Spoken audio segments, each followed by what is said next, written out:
So, but yeah. Anyway, so back to the story. So they decided to go to the general store and buy some supplies. Um,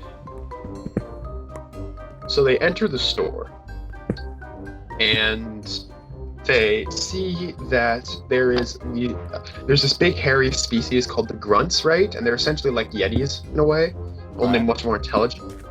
And this one's enslaved by the shop owner. And so they go and they talk to the shop owner a little bit, but they decide that they don't want they don't like the fact that the grunt is a slave, right? Like they want to free him. Right. Noble thing to do. Yeah. And so, and while okay, so the mage, right? She is totally on board with freeing the slave, but unfortunately, they keep trying to bargain with him. They keep doing all sorts of stuff, but they can't figure out a way to free the slave without killing the shop owner. And the mage is a mage/cleric. Okay. And clerics are lawful good, which means they don't condone like anything morally wrong, including killing. Goody two shoes. Kind of deal. Exactly. So they have to figure out a way to make it so that way she doesn't notice that they're murdering this man. Oh boy. So, for the record, the stupid guy, Carl, he is a inventor. He's like a tinkerer. He invents stuff. Captain Aerosmith is a scout, so he jumps around. He moves a lot. The dragon lady is an assassin, and of course the mage is a mage/cleric type thing. Yeah. So, the dragon lady at that moment was holding the coconut, right?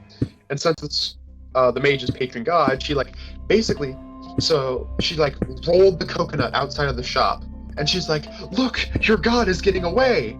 And then the mage ended up being all like, "No, I'll go save him." And so she ended up running across this coconut, running for this coconut. Right. Now, this city that they're in, right, is built into the walls of a canyon. So she's like running across this walkway across like a canyon trying to get this coconut. So she's gone. She's out of the picture. And that's when they decide to kill the shopkeep. Okay. So the dragon girl, she assassinates him. She pulls an assassin move. She manages to one-hit kill him because she's an assassin. And he's dead. And so they try to convince the grunt that, hey, he can own the shop now. And they're like, oh, I have a good idea. If we let the grunt own the shop, then that way we'll be able to have him send us money occasionally. Because he's thankful, right? Yeah. And so they try to convince him that he owns the shop. And they succeed, but they also find out that he's incredibly loyal to his owner, right? And Captain Aerosmith decides he's going to try and hide the body, but he fumbles. And the body ends up flopping right in front of the slave for the slave to see in all of its glory. Oh, jeez. And so the next couple of seconds, so the stupid guy, as a reward for the fact that he collected testicles for some reason off of every monster he found, I gave him a special weapon that was a giant dildo, that was bladed and massive, and basically it's incredibly massive and powerful, but it's also a dildo. Dear God. And so he decides, I know, we'll have to kill the grunt, right? Because he's about to scream, so he rolls for initiative, and in lightning fast reflexes, he starts doing a Legend of Zelda spin around in a circle trying to kill this grunt, but he fails, and so he's just spinning around in a circle, flailing this dildo around. What the fuck? Everyone proceeds to successfully roll for speed, and they just keep going they're so fast. It's being they're going so fast, right? And they're doing everything before this grunt has even had time to react. Okay. So, but eventually someone fails to go fast enough, and the grunt manages to call out for help. And when he does, all of a sudden it sends all sorts of police robots to them, right? Oh God. So there are the place is surrounded by police robots. They're all around, and in one last attempt, right? They've attempted, they swung their dildo around, they tried to hypnotize him, they tried to kill him, but nothing's worked. So in one last attempt, the dragon girl decides she's going to try and kill him. Okay. And she fumbles. So all of a sudden, her eyes turn like yellow, and her pupils dilate. Her skin starts to turn green, right? Right. And like, so Captain Aerosmith, the skeleton, he recognizes. He's like, oh shit, I know what's about to happen. So he grabs the Neko girl and like leaps out of the store and heads all the way to the bottom of the canyon.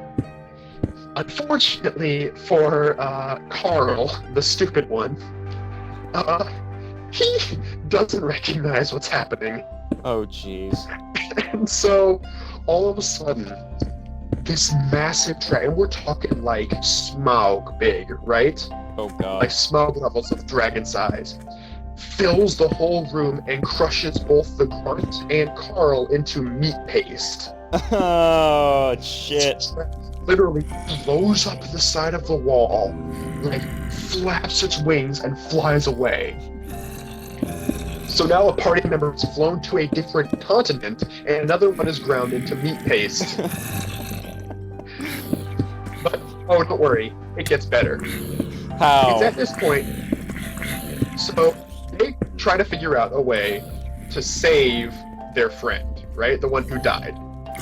Okay. And they figure, oh, the god of life himself is in the city, right at the strip club. So we can go to him. But then they realize something else. There are 2 things of meat paste in there. Oh. And let me tell you something about them out of character. Out of character, the mage, right, is Carl's girlfriend. Uh-oh. And out of character, Aaron hates Carl. Huh? And so they both realize Aaron wants to get both of the meat pastes, present them to the god of life, and have him reform him in some sort of monstrosity combination of the 2. And the mage, of course, does not want that to happen. Oh, jeez. So here's the way the situation plays out from that point. You're kind of glitchy, by the way, just letting you know. Yeah, I know, I'm hearing it on your end too. But here's the way the situation plays out from that point, right? So you have the scout skeleton on the bottom of the canyon, and you have the mage on the other side of the canyon. There's no walkway anymore. The dragon destroyed it. Okay. And both of them need to get to this shop first, because that will determine what happens to Carl. Shit. So they decide that they're going. So they basically race for it. So the scout does his like special parkour thing, right? Where he goes around and he leaps all the way. He's like jumping and doing all sorts of like sick jump tricks, right? But he doesn't make it all the way. Well, does he go off the edge and go splat? No. He's still there, but he doesn't make it all the way. Damn. Right? Okay. So he's sort of like halfway up the canyon. At this point, the cleric sees this, and the cleric pulls out the coconut and says, "Listen, I know you don't like us, but so like for context, the person who actually dealt the final blow on the god of water who possesses the coconut was Captain Aerosmith, right? Okay. Was Aaron. So she's like, I know you don't like us, and I know you don't care, but right now I need your help, because if you let Captain Aerosmith get to that shop before me, Captain Aerosmith will win. And since he hates no one in existence more than Captain Aerosmith, he proceeds to imbue her with the speed of the gods. At which point, for the record, there's a magic shop, right? On like near the bottom of the canyon that has a tome of leaping. And for the record, you could just say, why doesn't she just like use the magic herself? So she has like her derp, right? Is that she's lawful good, right? So she can't do any sort of like dark magic thing. But her derp is that the only kind of magic she's any good at doing is dark magic. Oh my god. So she wouldn't be able to successfully do like a jump spell. But she can use tomes, which are like books that just automatically like use magic. Okay. So there's a tome of leaping in the magic shop. Okay. And so the coconut imbues her with the speed of the gods, and like the Flash, she blurs all the way down to the magic shop, pays for the book, and then blurs all the way back up, uses the Tome of Leaping, and then jumps across. But the problem is, neither of them have anything to hold it in. So Captain Aerosmith just takes off his hat, scoops up both the pastes of meat, and runs to the strip club, where he proceeds to ask the god of life to bring his friend back to life as some sort of hairy monstrosity. And he does. Oh my goodness. And it ended up being one of the greatest Dungeons and Dragons moments of all of our lives. Jeez. This is why I sometimes wish I was back in North Dakota, just so I could get in on this debauchery. It's like, you know a Dungeons and Dragons meeting is successful if a statement like, Aaron, we need you to take the paste that was our friend, who, by the way, his derp is that whenever he sees any sort of creature that, like, comes from the ocean, he feels the need to fornicate with it. Oh my god, really? So, if the statement, Aaron, you need to take the meat paste that is our friend that likes to fuck fish, bring the paste to the strip club, and then bring him back to life. Oh my goodness. That can ever be said sincerely in a Dungeons and Dragons meeting. You have had a successful Dungeons and Dragons meeting. What the fuck is with your friggin' setups? It's just so beautiful.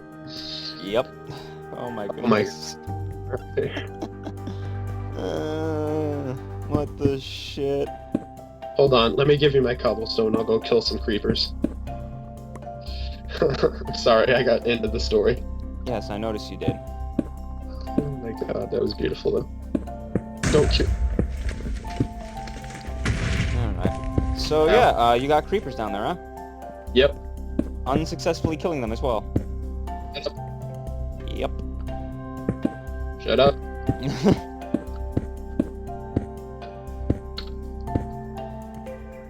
Let me guess.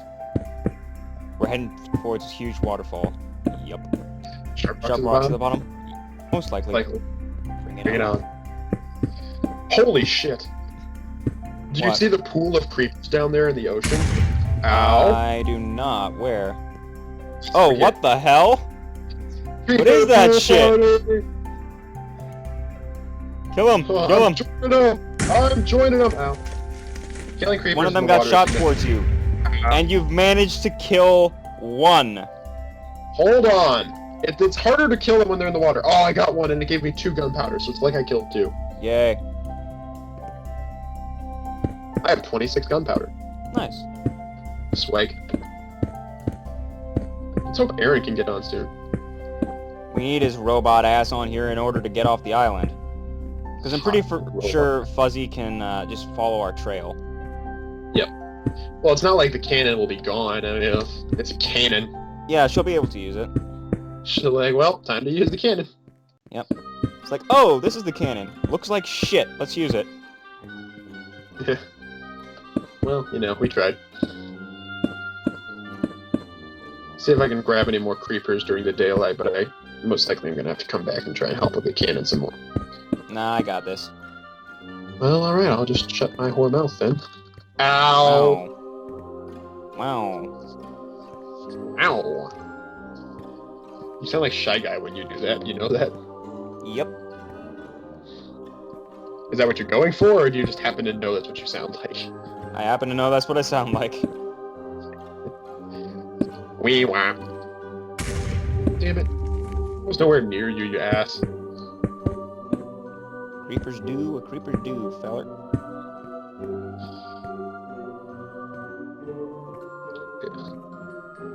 Cannon's looking good. Dankeschön. I helped. Kind of. Of course.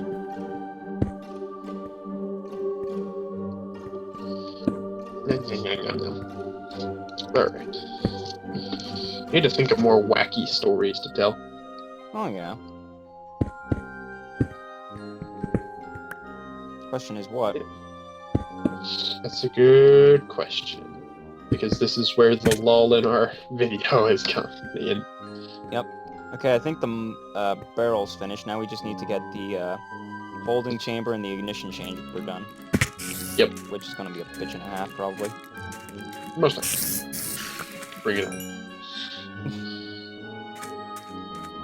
Okay. Do we have lots of sand back at home, yeah? Yep. Nice. I'll see how much more TNT we can make. Okay. Imagine when Aaron does eventually get on. He's gonna get on. He's just gonna look at the beach, see the cannon, and be like, "What the fuck?" Yep. We're busting out of this joint. We aren't gonna be shackled here by the man any longer. By the man. The man. The sheep man. I'm done dancing for the man. The muffin man. It's like, what the fuck? Dude, where's the muffin man? I want my goodies. Where are the muffins? Where are the You have muffins? I got the license munchies. to- Where are the muffins? What? Dude. I don't see the muffins.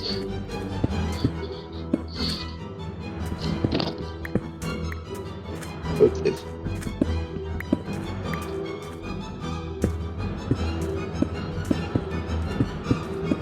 Okay. Let's see. Oh, yep. Okay. I guess this could serve as the ignition chamber?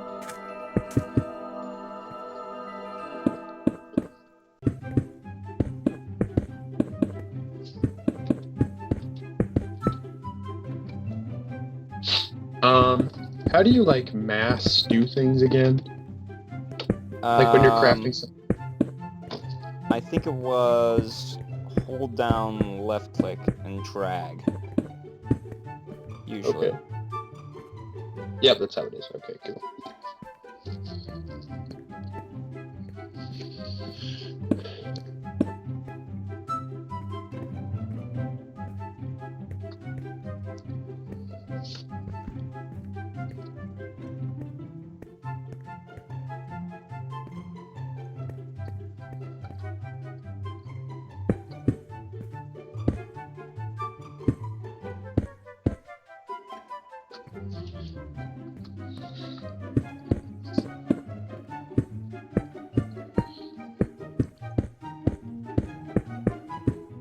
Okay, so this is the area we're gonna stand on when it launches us.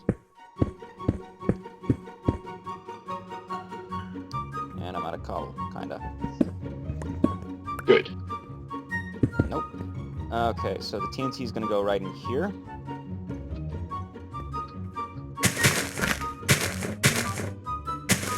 I have made 5 more pieces of TNT. You proud of me yet? Nope. Damn it. Okay. So we can pretty much walk up this side of the cannon and just go from there. Yeah, pretty much. Yeah, this is actually looking pretty nice. It is. Told you. Didn't believe me. You ass wagon. Well, now I'm gonna go home and get more cobble. Alright. You ass wagon. What the hell? I'm just kidding. Didn't mean to hurt your feelings. It's fine. Jeez. Oh gosh. Okay, so let's get a rundown of what's happened so far, shall we? Yes. We pretty much went onto a test world to dick around. We made ourselves some homes. You killed a Yep. black rabbit, which you later got killed for. Yep. We managed to get enough material to go to the end and kill the Ender Dragon, which we found out was actually a part of some fucking cult. Mm-hmm. We Yep, then sounds got good. our asses handed to us by the cult leader while I sounded like fucking Megatron. Megatron. Lard Megatron. We pretty much tried to escape from there and ended up here, where there's abso-fucking-lutely nothing. Yep. Hell of a place for the commando sheep to put us, though I don't know why. Oh well. Well, I figure we'll start getting attacked once we move base. I mean, this was like a safe haven that they put us in. Yeah, good. True enough, true enough. So we might as well just take the diamonds and everything with us. Yeah, assuming got they 6 gunpowder.